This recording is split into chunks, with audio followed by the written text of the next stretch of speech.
আসসালামু আলাইকুম। এখানে দেখেন আমি পানির বসাই দিছি। গরম পানিতে আগে পেস্তাটা আগে দিয়ে দিছি। পেস্তা সিদ্ধ কাছাকাছি হওয়ার আগে তার সাথে আমি নুডলটা মিক্সচার করে দিলাম। নুডলটার একসাথে ডিমটা ফেটে নিতেছি ভালো করে চামচের দ্বারা। হ্যাঁ, কাঁটা চামচ নিতে পারেন, আর নয়তো হাতের এটা নিতে পারেন।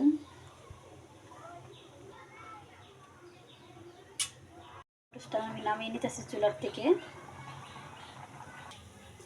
এখন এটা আমি ঠান্ডা পানি দিয়ে একটু ভিজিয়ে নিব, শীতল করে নিব।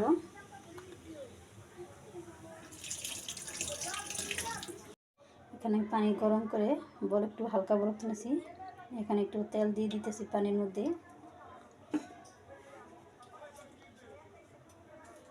এখানে আমি পরিমাণ মতো একটু লবণ দিয়ে দিলাম। এখানে এখন পাউডার দিয়ে দিতেছি আটা। আমি দুইটা পরিমাণ আর কি রুটি বানানো যায় সেই হিসাব করে নিতেছি। আপনারা যে যতটুকু। এখানে কড়াই বসাইছি, তার মধ্যে আমি তেল দিয়ে দিছি। এখন বাকি উপকরণ দিতেছি। মরিচ দিয়ে দিব, পেঁয়াজ দিয়ে দিব।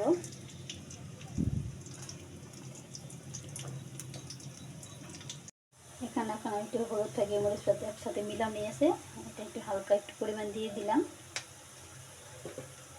এখানে আমি দিয়ে দিব একটা কোরিয়ান মশলা আছে নুডলসের জন্য। নুডলস হয়ে গেছে, আমরা চুলাতে এটা বেড়ে ফেলবো। দেখেন আমি দুইটা পরিমাণ আটারও বানিয়ে নিচে একটা বল, আর এই যে একটা বল, এটা ওখানে বেলতেছি আমি। আমার রুটি বেলা হয়ে গেছে। এখন এটার উপরে আমি ডিম দিয়ে দিব। ডিম দিয়ে পুরো রুটিটা মাখাই নিব, মেখে দেবো ডিম দিয়ে।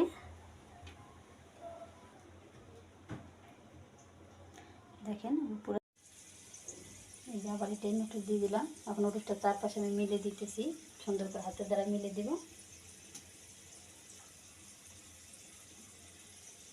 তখন সস দিয়ে দিব চারপাশে সুন্দর করে, পরে চামচের দ্বারা এটাই মাখা করে দিব।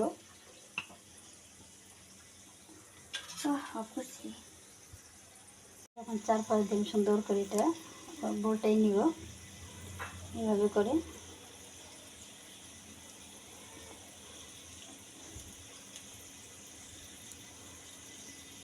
এই যখন আমি এটা দিয়ে দিলাম চুলায়, তার উপরে আমি একটু হালকা করে একটু ঘি লাগিয়ে দিতেছি। ঘিটা দিলে আর কি একটু গ্যারান হবে, এই জন্য ঘিটা দিয়ে হয়ে গেল। খুব মজার একটা রেসিপি, সন্ধ্যার মতো আপনার নাস্তা হিসেবে এটা ব্যবহার করতে পারেন। আশা করি সবার ভালো লাগবে। সবার ভালো লাগলে একটু সাবস্ক্রাইব করে আমার পাশে থাকেন। ছোট বড় সবার দোয়া যেন আমি আপনাদের সামনে